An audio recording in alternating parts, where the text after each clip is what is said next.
Hey guys, this is Jake Heaps here in the 710 studios, here to break down my thoughts of the UW-Colorado game.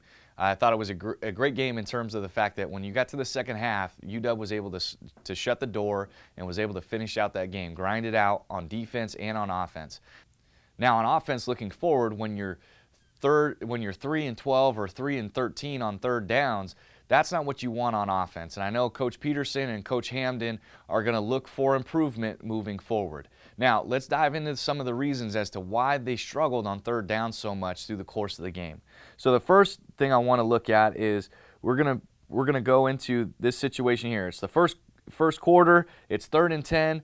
Now, what I think UW does a really good job of is the protection and the play call. They get a nice play call here. They're going to go with an under route, a seam, and they're going to get a nice dig here. Ty Jones is out of the picture here, but they're going to get a nice dig here, and they're going to create a nice big window for Ty Jones to come into play.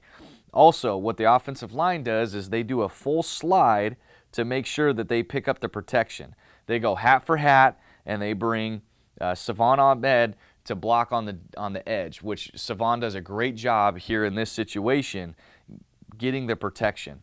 So as we go to the next clip here, Savon does a great job making the defensive end rush upfield. You got a nice, clean, firm pocket for Jake Browning, and Jake Browning does a nice job stepping up into the pocket.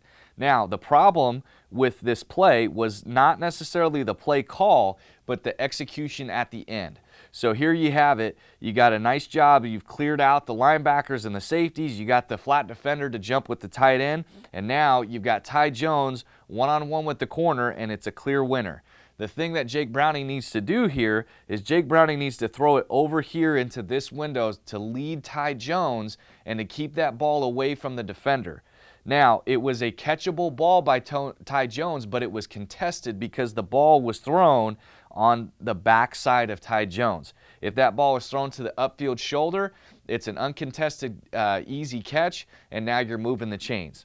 Okay, so simple execution of that play.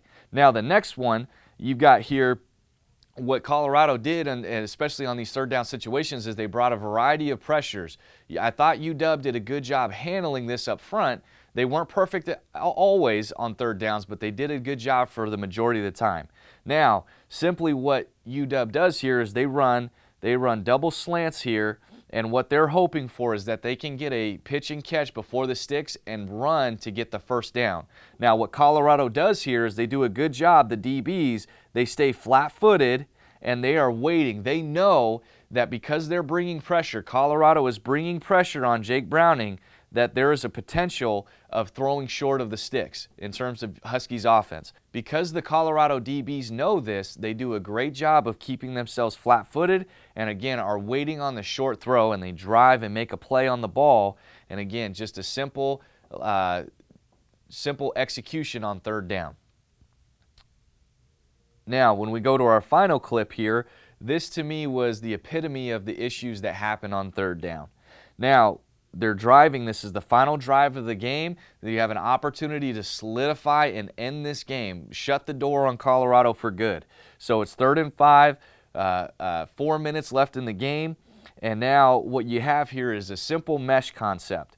So you have the tight end running a mesh, you have the receiver running a mesh, you have this receiver right here running into the flat, just trying to create space. You've got 6-man protection with the back blocking, and then you're going to have Ty Jones, and he's supposed to find the zone and settle in the zone.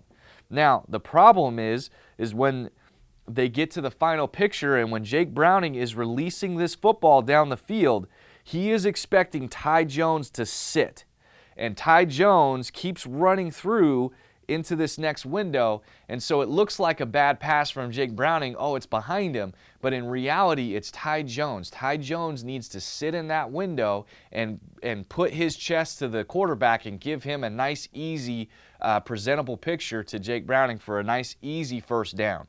And again, just miscommunication, missed assignments, missed throws. These are things that are easily fixed, and I expect them to be fixed coming into this next week practice. I would not expect to see this versus Cal coming up. And again, this is a huge thing for this offense. You have to be great on third downs for any offense to be successful. And for the Huskies, if they were more successful on third downs, I think this score would have been, this margin of victory would have been a lot wider than what it was on Saturday.